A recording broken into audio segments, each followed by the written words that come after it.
Le juge dans l'affaire de Blake Lively vient de rejeter leur demande psychopathe et le tribunal a dit non.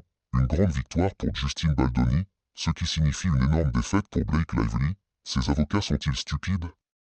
Blake Lively fait une crise après que le juge a diffusé l'audio divulgué devant toute la salle d'audience, exactement ce qu'elle mérite. Elle et Ryan Reynolds ont tout essayé pour enterrer cet enregistrement, allant même jusqu'à faire annuler le podcast. Mais le destin est du côté de Justin Baldoni. Il est évident que l'affaire de Blake s'effondre, elle détruit sa crédibilité ainsi que celle de Ryan Reynolds. Il n'y a aucune issue. Le 4 mars 2025, la salle d'audience s'est transformée en un véritable spectacle comique avec le juge Lewis Liman ridiculisant en direct l'équipe juridique de Blake. Si elle pensait pouvoir impressionner avec son pouvoir hollywoodien, elle est repartie humiliée. Blake Lively est une brute qui s'attaque aux autres avec ses avocats puissants. Heureusement Justin a le soutien nécessaire pour riposter cette fois, et le meilleur, c'est qu'elle a littéralement fondu en larmes au tribunal, même ses avocats étaient visiblement gênés, réalisant probablement que cette affaire est une farce. Il est difficile d'imaginer que des cadres de haut niveau puissent être menacés, intimidés ou extorqués par un couple comme Ryan et Blake ou encore Taylor Swift. Blake et son équipe pensaient porter le coup fatal à Baldoni mais le juge Liman a jeté un simple coup d'œil à leur demande absurde et leur a répondu avec l'équivalent légal de « Êtes-vous stupide? À quel point faut-il être embarrassant pour qu'un juge fédéral vous ridiculise ouvertement au tribunal ?» Il a à peine pris des pincettes en disant que leurs avocats étaient vraiment stupides, mais l'humiliation ne s'arrête pas là, car ce fiasco juridique devient désormais public, grâce à la décision du juge. Il y aura une retransmission audio en direct de la prochaine audience jeudi, ce qui signifie que le monde entier assistera en direct à la stupidité juridique de Blake. Un juge a autorisé l'Internet à écouter le tribunal, pas pour toute l'affaire mais pour cette audience, et honnêtement, j'ai hâte. Nous allons tous entendre le moment exact où Blake réalisera qu'elle s'est piégée toute seule, pas de spin médiatique, pas de fuite soigneusement orchestrée par TMZ, juste la réalité brute diffusée à tous. Elle pensait pouvoir exiger les assignations à comparaître les plus ridicules de l'histoire juridique, et elle s'est fait remettre à sa place de la manière la plus brutale possible. Blake Lively a obtenu tous ces messages par le biais d'une assignation à comparaître, mais une assignation ne peut être émise que si vous avez une affaire légale valide. Vous ne pouvez pas simplement assigner n'importe qui au hasard. Maintenant parlons des demandes insensées de Blake, car il faut avouer que c'est impressionnant à quel point elle a poussé l'illusion loin.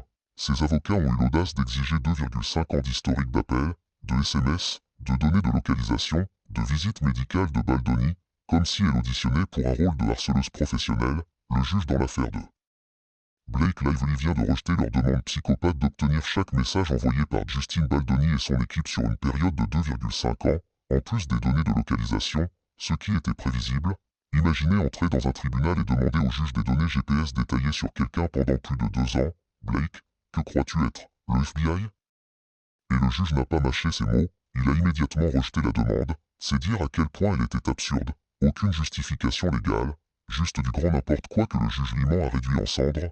Il faut faire la distinction entre une ordonnance de protection standard du tribunal et ce que l'équipe de Blake Lively demandait, à savoir une désignation pour les yeux des avocats uniquement, et même si Baldoni avait orchestré une campagne de diffamation, ce qui n'est pas le cas.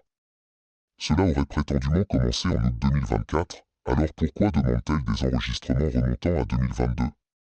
Quelqu'un peut m'expliquer cela comme si j'avais 5 ans? Cela n'a absolument aucun sens, vous n'êtes pas capable de tenir un raisonnement logique, mais moi, en tant que juge, je le suis, alors nous allons rejeter cette absurdité. Blake ne pouvait évidemment pas faire cela. C'est comme poursuivre quelqu'un pour diffamation en 2024 mais exiger de savoir ce qu'il envoyait par SMS à son chauffeur Uber en 2022. Les calculs ne sont pas bons, et même le juge en avait assez. Il a qualifié son assignation de trop intrusive et disproportionnée, ce qui est une façon élégante de dire « tu es sérieuse ». Blake ne cherchait pas des preuves, elle voulait un programme de surveillance gouvernementale sur toute l'existence de Baldoni. On ne peut pas simplement assigner, disons, le New York Times. Le juge a vu clair dans son jeu et désormais, le public aussi, car l'audio en direct de jeudi va exposer à quel point le dossier de Blake est désespéré et délirant. Et maintenant, le meilleur moment, la crise totale de Blake au tribunal. Des témoins ont rapporté qu'elle s'est tendue, a commencé à murmurer furieusement à son équipe juridique et tremblait visiblement en réalisant que son plan s'effondrait en temps réel. Et franchement, tant mieux. Toute cette affaire repose sur du vent, et maintenant, les miroirs se brisent sous ses yeux.